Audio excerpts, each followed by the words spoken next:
ഒരു ഗർഭിണിയായ സ്ത്രീ അല്ലെങ്കിൽ ഒരു ബ്രസ്റ്റ് ഫീഡിംഗ് ആയിട്ടുള്ള മദർ പിന്നെ കുഞ്ഞു, ഇവരിൽ എന്തൊക്കെയാണ് നമ്മൾ ഈ വേനൽക്കാലത്ത് ശ്രദ്ധിക്കേണ്ടത്? മെയിൻ ആയിട്ട് ഈ സമയത്ത് ഡീഹൈഡ്രേഷൻ ഉണ്ടാവാനും സൺസ്ട്രോക്ക് ഉണ്ടാവുക, ഇതൊക്കെ വളരെ കോമൺ ആയിട്ട് വരുന്നതാണ്. ഇപ്പോൾ പണ്ടത്തെക്കാളും ചൂടും കൂടുതലാണ്. അപ്പൊ ഈ 3 കാറ്റഗറിയിലുള്ള ആൾക്കാർ, പ്രഗ്നന്റ് ആയവര്, ബ്രസ്റ്റ് ഫീഡിംഗ് മദേഴ്സ്, പിന്നെ കുഞ്ഞു കുട്ടികൾ, ഇവർ 3 പേർക്കും ടെമ്പറേച്ചർ റെഗുലേഷൻ അത്ര പ്രോപ്പർ അല്ല. കുഞ്ഞു കുട്ടികളിൽ അത് ഡെവലപ്പായി വരുന്നതേ ഉള്ളൂ. അപ്പൊ ഈ സമ്മറിൽ സ്പെഷ്യൽ കെയർ ഇവർക്ക് കൊടുക്കേണ്ടതാണ്.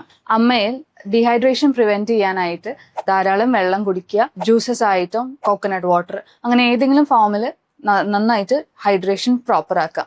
ബ്രസ്റ്റ് ഫീഡിംഗ് മദറിലും ഹൈഡ്രേഷൻ പ്രോപ്പർ അല്ലെങ്കിൽ ബ്രസ്റ്റ് മിൽക്കിന്റെ അളവ് കുറയും. കുഞ്ഞായിരിക്കുമ്പോൾ 6 മാസം വരെയുള്ള കുഞ്ഞിന് വെള്ളം ഉപയോഗിക്കാനേ പാടില്ല. അവർക്ക് സപ്ലിമെന്റ് കൊടുക്കാനേ പാടില്ല വെള്ളം. അവർക്ക് ഫുൾ ഹൈഡ്രേഷനുള്ള സപ്ലിമെന്റേഷൻ കൊടുക്കുന്ന ബ്രസ്റ്റ് മിൽക്ക് അല്ലെങ്കിൽ ഫോർമുല വഴി തന്നെയാണ്. 6 മാസത്തിന് ശേഷമാണ് ചെറിയ തോതിൽ വെള്ളം സ്റ്റാർട്ട് ചെയ്യുന്നത്. 6 മുതൽ 9 മാസം വരെയുള്ള കുഞ്ഞുങ്ങൾക്ക് വെറും 100 ml ആണ് ഒരു ദിവസം കൊടുക്കേണ്ടത്, പല തവണയായിട്ട്.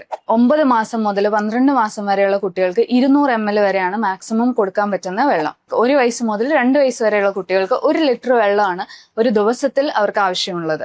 ഈ വെള്ളം പല സമയങ്ങളായിട്ട് വേണം കൊടുക്കാനായിട്ട്. ഇതിന് അപ്പുറമുള്ള ഹൈഡ്രേഷൻ റിക്വയർമെന്റ്സ് മെയിൻ ആയിട്ട് മീറ്റ് ചെയ്യേണ്ട ബ്രസ്റ്റ് ഫീഡിംഗ് വഴി തന്നെയാണ്. 2 വയസ്സുള്ള കുട്ടികൾ വരെ ഈ ബ്രസ്റ്റ് ഫീഡിംഗ് ആണ് മെയിൻ ഫോം ഓഫ് അവരുടെ ഹൈഡ്രേഷനും ന്യൂട്രീഷനും വരുന്നത്. വാട്ടർ സപ്ലൈ ആഫ്റ്റർ 6 മന്ത്സ് വരുന്നത് തന്നെ ഒരു സപ്ലിമെന്റേഷൻ മാത്രമാണ്. ഇനി കുഞ്ഞു കുട്ടികളിൽ വേറെ എന്തൊക്കെ ശ്രദ്ധിക്കണം?